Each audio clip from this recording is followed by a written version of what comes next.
तो गाइज आप लोग देख सकते हैं कि कक्षा 10 के गणित के प्रश्नावली 1.1 का 1 नंबर क्वेश्चन का 1 नंबर प्रश्न यहाँ पर लिखा हुआ है। और इसको बनाना कैसे है तो देख सकते हैं यहाँ पर लिखा हुआ है कि निम्नलिखित संख्याओं का एचसीएफ ज्ञात करने के लिए यूक्लिड विभाजन एल्गोरिथ्म का प्रयोग कीजिए। ये जो संख्या है इसका एचसीएफ निकालना है, लेकिन किस विधि से? तो यूक्लिड विभाजन एल्गोरिथ्म के द्वारा निकालना है। ठीक है, तो देख सकते हैं कि ये 1 नंबर क्वेश्चन लिखा हुआ है 135 और 225। 135 और 225 लिखा हुआ है, इन दोनों का क्या निकालना है मुझे? तो एचसीएफ निकालना है। तो एचसीएफ निकालने के लिए यूक्लिड विभाजन एल्गोरिथ्म का प्रयोग करने के लिए बोल रहा है। तो चलिए सबसे पहले हम लोग भाग विधि से एचसीएफ निकालेंगे। तो इससे पहले हम यहाँ पर लिख देते हैं सॉल्यूशन और मान लेते हैं दोनों को। माना कि ए बराबर और बी बराबर, ए और बी दोनों को मान लेंगे। तो बड़ी संख्या को ए मान लेंगे। तो 135 और 225 में बड़ी संख्या कौन है? तो 225 है, तो इसको ए मान लेंगे। तो 225 हो जाएगा ए, और बी कितना हो जाएगा? 135 हो जाएगा। अब छोटी संख्या से बड़ी संख्या में भाग देंगे, यानी भाग विधि से एचसीएफ पहले निकालेंगे और उसी को हम यूक्लिड विभाजन एल्गोरिथ्म का जो सूत्र है उसी पर बैठा देंगे। ठीक है, तो चलिए 135 से 225 में भाग देते हैं।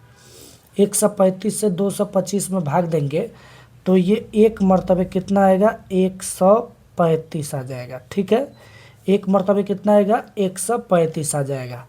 अब ये घटा लेंगे, हम यहाँ पर घटा लेंगे। 225 में से 135 घटा लेंगे, तब 5 में से 5 जाएगा तो 0 बच जाएगा। ठीक है, और 2 में से 3 नहीं जाएगा, तो एक इसमें से इसमें हार्सिल लेंगे।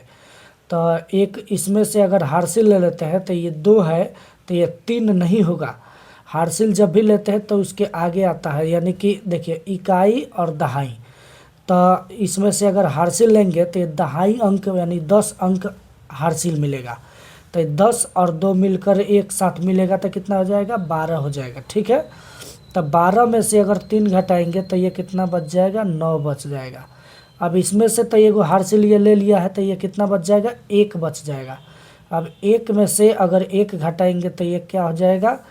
0 बचेगा, यानी कि हम गुना का चिन्ह दे दिए। ठीक है, अब ये जो शेष मेरा 90 आया है, अब इस 90 से भाग देंगे जिससे भाग दिए थे उसमें, यानी 135 से भाग दिए थे, तो अब 135 में 90 से भाग देंगे। ठीक है, आपको मालूम है कि भाज्य बराबर भाज्य गुने भागफल प्लस शेषफल। ठीक है, तो भाज्य बराबर भाजक, यानी कि ये भाजक में अब भाग देंगे शेषफल से। ठीक है, अब 90 से 135 में जब भाग देंगे तो ये एक मर्तबे कितना हो जाएगा? 90 हो जाएगा। ठीक है, अब फिर घटा लेंगे। 5 में से अगर 0 घटाते हैं तो कितना बचेगा? 5 बचेगा। और 13 में से 9 घटाएंगे तो ये कितना बचेगा? 4 बचेगा। ठीक है, शेष कितना आया? तो 45 आ गया शेष। ठीक है, अब ये जो शेष 45 आया इससे भाग देंगे कितना में? 90 में। तो ये 90 में भाग देते हैं 45 से, तब 45 दूना कितना हो जाएगा? 90 हो जाएगा। ठीक है, 45 दूना हो जाएगा 90। अब ये 90 में से 90 को घटा लेंगे तो ये क्या बच जाएगा? शेष यहाँ पर कुछ नहीं बचेगा, मतलब कि 0 बचेगा। ठीक है, तो 0 लिखिए या गुना का चिन्ह दीजिए, कोई प्रॉब्लम नहीं है। ठीक है, तो ये हो गया हमारा एचसीएफ। अगर निकालने की बात करें तो इसका एचसीएफ जो होता है जिससे पूरा पूरा कट जाए वही एचसीएफ हो जाएगा। तो किससे पूरा पूरा कटा है? तो 45 से पूरा पूरा भाग लग गया, यानी कि शेषफल जब 0 आ जाए तो उसका भाज्य भाजक जो होता है वो होता है एचसीएफ। ठीक है, तो ये हो जाएगा 45। एचसीएफ जो हो जाएगा वो 45 हो जाएगा। आइए अब इसको हम यूक्लिड विभाजन एल्गोरिथ्म के सूत्र पर बैठा देते हैं। ठीक है, तो लिखेंगे चूँकि यूक्लिड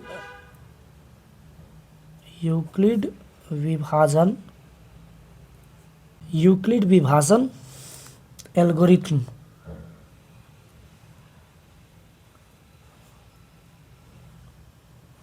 एल्गोरिथम द्वारा, यूक्लिड विभाजन एल्गोरिथम द्वारा। तो यूक्लिड विभाजन एल्गोरिथम का सूत्र क्या होता है? a बराबर b q plus r. a बराबर बी क्यू प्लस आर होता है यूक्लिड विभाजन एल्गोरिथम का सूत्र, जहाँ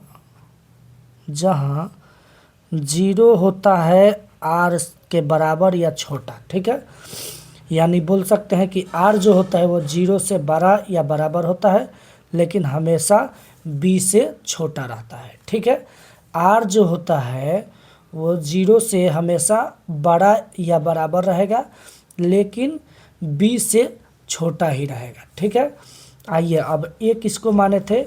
तो a माने थे हम, देख सकते हैं यहाँ पर a बराबर 225 और b बराबर 135। ठीक है, तो अब यहाँ पर लिख देंगे a की जगह पर कितना, 225 बराबर b की जगह पर कितना, 135। ठीक है, और इसके गुना में है q, इसके गुना में q है, तो q क्या हो जाएगा हमारा? तो इसको देख सकते हैं कि इस रूप में हम लिख देते हैं, a भाग के रूप में लिख देते हैं।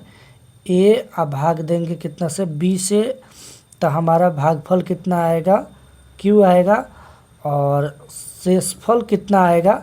तो शेषफल हमारा r आ जाएगा। ठीक है, तो देख सकते हैं कि इस भाग में यहाँ पर कई 3 पार्ट में भाग दिया हुआ है। ठीक है, देख सकते हैं 3 पार्ट में भाग दिया हुआ है। तो यहाँ पर इस भाग में देख सकते हैं कि a के जगह पर कितना है, 225, b के जगह पर कितना है, 135, तो q के जगह पर कितना है, 1, और r के जगह पर कितना है, तो 90। ठीक है, तो अब यहाँ पर हम बैठा देंगे कि 201 के जगह पर 225, b के जगह पर 135, और q के जगह पर 1, और प्लस r के जगह पर कितना है, तो 90 आया है। ठीक है, अब फिर दूसरा भाग में देखेंगे, दूसरा पार्ट में देखेंगे, ये फर्स्ट पार्ट हो गया, ये सेकंड पार्ट हो गया, ये थर्ड पार्ट हो गया, यानी तीसरा पार्ट में ये पूरा पूरा कट गया है। तो सेकंड पार्ट में आप देख सकते हैं, दूसरा पार्ट में कि 135 में भाग दिया हुआ है, यानी a के जगह पर कितना है, 135, और b के जगह पर कितना, 90, q के जगह पर कितना, 1, और r के जगह पर कितना, 45। तो अब उसी तरह से हम यहाँ पर बैठा देंगे, a के जगह पर कितना, 135। ठीक है, बराबर b के जगह पर कितना, तो 90, और गुने q के जगह पर 1, और शेष कितना आया है, r के जगह पे कितना हो जाएगा, तो ये हो जाएगा 45। ठीक है, अब फिर तीसरा पार्ट में देखेंगे, तीसरा पार्ट में देखेंगे, भाग के तीसरा पार्ट में देखेंगे, तो ये a के जगह पे कितना है, 90, b के जगह पे 45, q के जगह पे 2, r के जगह पे कुछ नहीं तो 0 है। ठीक है, तो अब देखिए यहाँ पर लिख देंगे a के जगह पे कितना, 90, a बराबर 90, यहाँ पर कितना हो जाएगा, 45।